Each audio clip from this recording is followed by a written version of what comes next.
5번째 시간입니다. 어려움으로 인한 변화. 어려움으로 인한 변화. 로마서 8장 28절 29절 같이 읽겠습니다. 시작. 우리가 알거니와 하나님을 사랑하는 자 곧 그 뜻대로 부르심을 입은 자들에게는 모든 것이 합력하여 선을 이루느니라. 하나님이 미리 아신 자들로 또한 그 아들의 형상을 본받게 하기 위하여 미리 정하셨으니 이는 그로 많은 형제 중에서 맏아들이 되게 하려 하심이라. 아멘. 오늘 우리가 읽은 이 성경에서 우리가 보통 합력하여 선을 이루느니라 여기에 많은 은혜를 받는데, 저는 이 말씀을 준비하면서 그 많은 형제 중에서 맏아들이 되게 하려 하심이라, 여기 굉장히 은혜가 됩니다. 맏아들, 장자권, 그렇죠? 장자, 맏아들의 축복이 있습니다. 제가 이렇게 가만히 보면요, 맏아들들은 다르더라고요. 장녀 혹은 맏아들들은 그 자녀의 서열 순위 중에서 뭔가 다르더라고요. 제가 보니까 뭐 편견을 가지고 보는 건 아니지만 뭔가 책임감도 있고 더 많은 것을 담으려고 하고 그런 어떤 맏아들들에게는 뭐가 있어요? 묵직함이 있어요. 묵직함. 성경에서도 아버지의 그 축복이 장자를 통해서 이렇게 흘러가게 하지 않았습니까?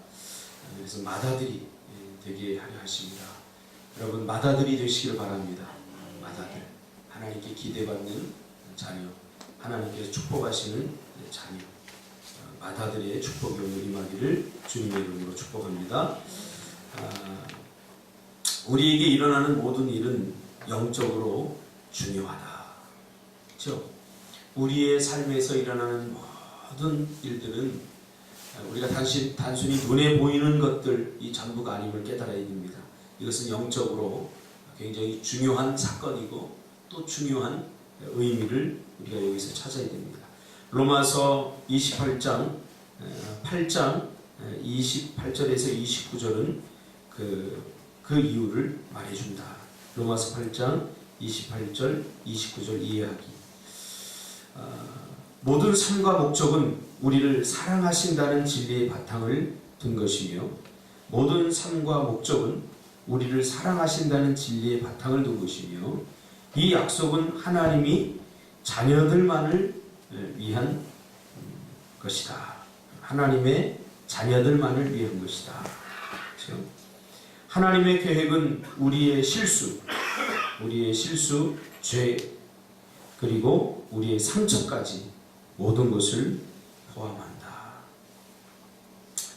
하나님의 계획, 그러면 우리는 보통 이런 생각을 하죠. 좋은 것, 우리가 원하는 것, 이것이 우리를 향한 하나님의 계획이다, 그렇게 생각합니다. 그러나 그렇지 않습니다. 하나님의 계획 안에는 우리가 하는 실수, 죄, 그리고 그로 말미암은 상처까지 모든 것을 포함하는 것이 하나님의 계획 안에 들어있습니다. 거기에는 고난도 들어있죠. 하나님의 계획 안에는 예수님이 십자가를 지시고 예수님이 온갖 고난을 당하는 것도 예수님의 하나님의 계획 안에 다 들어있었어요. 마태복음 7장에서 하나님께서 우리에게 약속하신 기도 응답의 축복 가운데 너에게 가장 좋은 것으로 주신다 하면서 아버지가 그 자녀에게, 악한 자라도 그 아버지가 자녀에게 좋은 것으로 줄 알거든 하물며 너희 아버지일까 보냐 그러면서 하나님의 계획을 말씀하시는데, 그 계획 안에 가장 좋은 것이라는 건 뭡니까? 그것은 내가 원하고 바라는 것이 아닙니다. 가장 좋은 것은 내게 유익한 겁니다. 유익한 것. 내게 유익한 걸 하나님께 주시는데, 그 유익한 것 안에 고난과 상처, 또 내가 원하지 않는 그런 인생의 사건들과 문제들도 거기 하나님의 계획 안에 다 들어있다는 거예요. 여기서 우리가 이것을 깨닫지 못하면 조금만 힘들고 어렵고 고난이 오고 문제가 오고 실패하고 그러면 하나님 도대체 나한테 왜 이럽니까? 이렇게 따지게 된다는 거예요. 조금만 어려우면 푹푹 쓰러지면서 하나님 왜 기도응답 안 해주셔야 된다는 거예요. 우리가 이제 차원을 조금 지금 성장과 성숙에 맞춰 있기 때문에 차원을 조금 우리가 수준을 높여서 본다면 그 모든 것까지 하나님의 계획 안에 있다는 사실을 우리가 이제는 인정해야 됩니다. 삶의 사건들은 하나님의 계획 안에서 조화를 이룬다. 하나님의 계획 안에서 조화를 이룬다. 하나님은 악에서 선을 끌어내는 것을 전공으로 하신다. 삶에는 마스터 플랜이 있다. 모든 문제는 하나님의 목적을 위한 것이다. 그리스도와 같은 인격 쌓기. 하나님이 우리를 예수님과 같이 만들고 싶어 하기 때문에 그분은 우리가 예수님이 경험하신 것과 같은 경험을 하게 하실 것이다. 그렇죠? 예수님께서 이 땅에 오셔서 십자가로 죽으시고 온갖 고난과 고초를 똑같은 육신의 몸을 입고 경험하신 것은 바로 우리를 위한 것입니다. 우리를 위한 것입니다. 먼저 경험하심으로 우리에게 용기를 주고 우리에게 할 수 있다는 것을 보여주기 위한 하나님께서 먼저 보여주신 사건입니다. 그러므로 그것을 통해서 우리에게 원하는 게 뭡니까? 우리가 예수님같이 우리 인격을 만들어 주시기 위해서. 그것을 베드로후서 1장 4절에는 신의 성품을 부여하기 위해서라고 말하고 있습니다. 베드로후서 1장 4절에 보니까 세상에서 썩어질 것을 피하여 신성한 성품에 참여하는 자가 되게 하려 하셨느니라. 그래서 과거 번역에는 신성한 성품이 아니라 신의 성품으로 번역했습니다. 이게 훨씬 좋습니다. 이게 찬송가하고 성경이 왜 바뀌었는지 모르겠어요. 옛날 버전이 훨씬 성경적이고 성경을 통시적으로 잘 본 것 같아요. 그래서 이게 이권이 개입해서 이렇게 바꿨나 그런 생각도 들고, 아무튼 이거 안 바뀌는 게 좋습니다. 번역이 굉장히 잘 됐기 때문에 하나님께서 우리에게 세상에서 썩어질 것을 피하여, 이 말은 우리는 자꾸 세상을 따르게 돼 있어요. 세상은 우리에게 어떻게 유혹합니까? 한마디로 말하면 달콤하게 유혹해요. 달콤한 것을 계속 먹으면 이가 썩습니다. 이가 썩어요. 우리 집에 이제 좀 건강에 적신 애들이 와서 식탁 혁명이 일어나야 된다고 저는 생각을 하면서 저희 집사람에게 이제 한 달 먹을 것을 식단을 짜라, 제가 이렇게 얘기했어요. 우리가 보통 주부들이 가장 고민하는 게 뭐예요? 뭘 먹을까 내일. 한 달 식단을 며칠 걸려서 고민해서 짜놓으면 내일 뭐 먹을까 걱정 안 하고 훨씬 경제적일 것 같아요. 그리고 우리가 지금 뭘 먹고 어떻게 건강해지는지. 그래서 내년에 제가 계획을 세우면서 내년에 그 2017년도 비전은 헬스 크리스찬입니다. 건강한 그리스도인. 거기에 영적으로 건강하고 육체적으로 건강하고 정신적으로 마음적으로 건강하고 이 세 가지를 우리가 실천 덕목으로 삼아서 우리의 육신이 건강해지려면 어떻게 해야 되느냐, 영적으로 건강해지려면 어떻게 해야 되느냐, 또 우리의 영적으로 또 마음적으로 건강해지려면 어떻게 해야 되느냐, 그것에 대한 지금 마스터 플랜을 제가 짜고 있는데, 더불어서 그런 것 같아요. 우리가 건강해지려면 내 입맛에 맞는 것만 먹어서는 되지 않습니다. 물론 입맛에 맞는 것을 먹음으로 정신적으로 우리가 성취감도 얻을 수 있지만, 그러나 장기적으로 보면 우리가 내가 원하는 것이 아니라 꼭 필요한 것들을 먹어야 되잖아요. 하나님도 우리 인생에 이와 같이 내가 원하는 것만 가지고는 내 삶을 유익하게 할 수 없다는 것을 우리 너무나 잘 압니다. 자녀들을 키워보면 알잖아요. 자녀들은 자기에게 유익한 것을 추구하기보다는 자기가 원하는 것을 자꾸 하려고 해요. 자기가 원하는 것. 우리 애들도 보면 이 떡볶이 이런 거 되게 좋아해요. 그래서 이런 것은 인스턴트 식품 이런 걸 좋아해서 이런 것들은 일주일에 한 번만 먹어라 하고 얘기를 했어요. 떡볶이가 나쁘다는 거 아니야, 김티? 인스턴트. 설교 잘해야 돼요.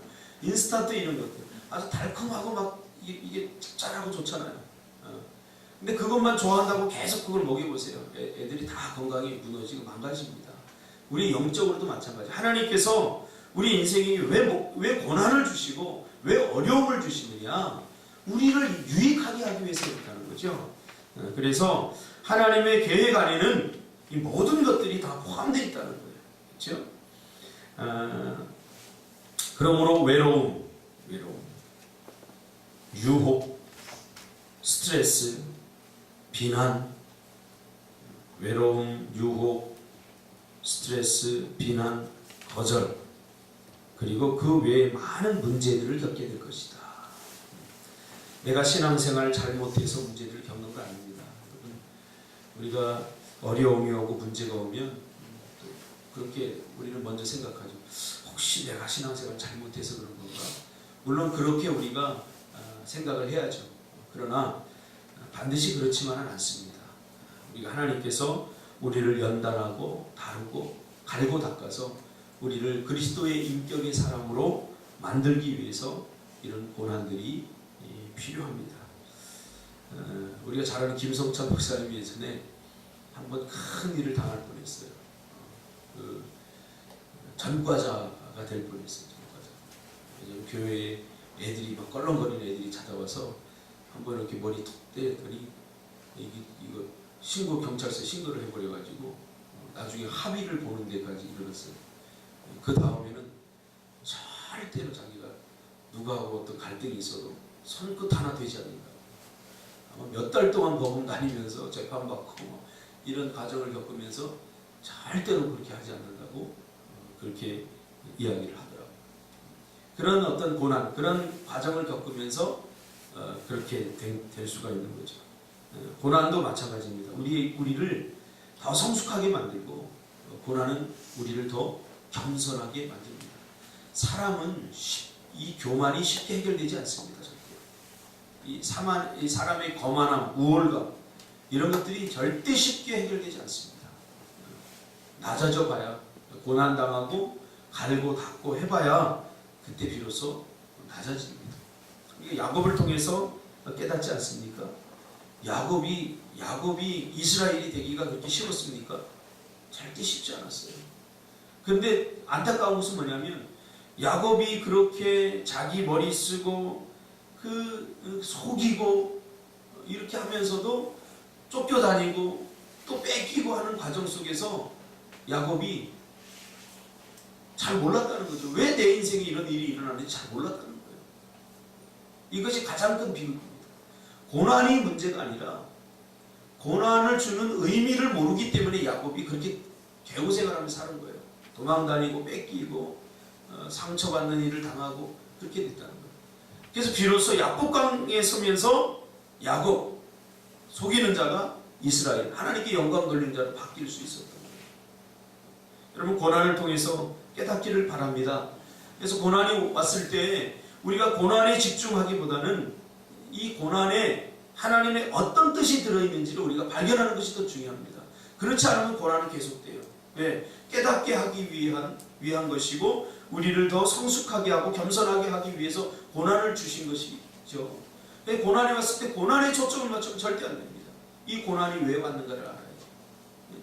요나가 물고기 뱃속에 들어가서 어떻게 기도했습니까? 하나님 이 물고기 뱃속에서 나를 꺼내주세요 하고 기도하지 않았어요. 여기서 왜 내가 이 물고기 뱃속에 갇히게 되었는가? 요나가 그것을 깨닫게 되죠. 하나님이 니느웨로 가라고 했는데 다시스로 가게 된 거예요. 그러니까 하나님 말씀에 불순종하니까 이런 일이 일어난 거예요. 그래서 요나가 물고기 뱃속에서 이것을 깨닫고 요나가 물고기 뱃속에서 뭐를 합니까? 찬양을 합니다. 이것이 유명한 요나의 찬양입니다. 물고기 뱃속에서 건져진 것도 아니고 나온 것도 아니고 여전히 그는 그 냄새나는 물고기 뱃속에 있었지만 왜 내가 이 물고기 뱃속에 들어갔는지 깨닫게 되는 순간 그는 하나님께 찬양을 드릴 수 있었던 거죠. 우리가 고난 중에 찬양할 수 없는 것은 고난에 초점을 맞추고 있기 때문이죠. 예수님처럼 문제에 대처하기, 하나님의 계획이 항상 선하다는 것을 기억하라. 우리가 스스로의 고통이나 문제가 아닌 하나님의 계획에 초점을 맞추는 것이 중요하다. 지금 제가 한 모든 이야기입니다. 하나님께 집중할 때 그분을 기쁘시게 한다. 하나님께 집중할 때 그분을 기쁘시게 한다. 우리의 초점이 감정을 결정할 것이다. 우리의 초점이 감정을 결정할 것이다. 인내의 비밀은 고통은 일시적이지만 그 상급은 영원하다는 것을 기억하라. 그렇죠? 그래서 기뻐하며 하나님께 감사를 드리라. 데살로니가전서 5장 18절 말씀은 모든 상황에서 감사하고, 그렇죠? 감사할 수 있는 상황에서만 감사하는 것은 나 중심이죠. 초점을 상황에 집중시키는 거예요. 우리는 무슨 일이 있든지 거기서 하나님의 뜻, 하나님에게 시선을 멈춰야 되죠. 하나님이 왜 나에게 이러한 응답을 주시고, 왜 이러한 기쁨을 주시고, 때로는 왜 이런 고난을 주시고 어려움을 주시지? 그것에 대한 의미를 깨달아야 되는 거죠. 그래서 기쁨을 주시는 것은 내가 잘해서가 아니구나 하고 즉시 깨달아요. 내가 잘해서가 아니라 하나님이 나를 위로하느라고. 그렇죠? 내가 잘한 것은 별로 없지만 하나님께서 나를 위로하시느라고 이렇게 기쁨을 주시고, 내가 노력하지 않고 내가 심지 않은 그러한 포도원에서 이 열매를 먹게 하고, 내가 파지 않은 우물에서 물을 마시게 하고, 내가 짓지 않은 집에서 살게 하시는 것은 내가 그만한 거기에 합당한 어떤 노력을 하고 힘써서가 아니라 나를 위로하시고 나를 격려하시는 하나님의 응답이구나, 이렇게 우리가 해석할 줄 알아요. 그래서 모든 상황에서 감사하고 주님 안에서 기뻐하라고 말합니다. 고난도 그래서 축복입니다. 고난당하지 않으면 우리가 또다시 하나님처럼 됩니다. 하나님처럼 되려고 우리가 애씁니다. 절대 권력을 가지고 하려고 합니다. 그러므로 포기하지 말라. 우리가 삶에서 단지 어려움을 피하고 벗어나는 데에 에너지를 사용한다면 우리는 성장을 지연시키며 결국 더 심한 고통을 겪게 된다. 만일 하나님이 지금 어려움을 겪고 있다면, 만일 당신이 지금 어려움을 겪고 있다면 왜 나입니까? 왜 하필이면 납니까? 라고 질문하지 말고 하나님, 내가 무엇을 배우기 원하십니까? 라고 질문해야 됩니다. 우리는 잘 스스로 배우려고 하지 않습니다. 묻고 따지고 불평하고 원망하는 것에 익숙해 있기 때문에 하나님, 이것을 통해서 내가 무엇을 배우기를 원하십니까? 하고 질문해요. 고난의 순간, 어려움의 순간. 그렇죠? 새벽 나오기 힘들죠. 근데 이 목사가 왜 새벽을 잡고 특세를 해가지고 이렇게 나를 괴롭히고 힘들게 하나? 특세 빨리 지나갔으면 좋겠다. 절대 빨리 지나가지 않습니다. 배울 때까지. 학습은 배울 때까지입니다. 훈련도 익힐 때까지입니다. 이게 빨리 배우고 빨리 익히는 것이 중요합니다. 그리고 하나님을 신뢰하며 옳은 일을 하는데 계속 힘쓰라. 히브리서 10장 36절, 너희에게 인내가 필요함은 너희가 하나님의 뜻을 행한 후에 약속하신 것을 받기 위함이라. 약속하신 것을 하나님 거저주는 것이 아닙니다. 받을 만한 자격을 갖추고 그 다음에 그것을 주는 것이 축복이죠. 그것을 받을 만한 자격이 없는데 그 줘버리면 오히려 그것 때문에 그 사람이 더 큰 인생의 고난 가운데 빠지게 됩니다. 내용을 여러분 요약하시고요. 생각할 점, 오늘 하루 반복해서 생각하고 묵상해 보세요. 모든 문제 뒤에는 하나님의 목적이 있다. 그 앞에 저는 선한 목적 이렇게 붙이고 싶어요. 하나님은 자기 자녀에게 좋은 것 주셔요. 가장 유익한 것. 고난도 좋은 것이에요. 문제도 좋은 것이에요. 그것이 아니면 어떻게 우리가 이렇게 하나님의 축복의 백성으로 살아갈 수가 있겠습니까?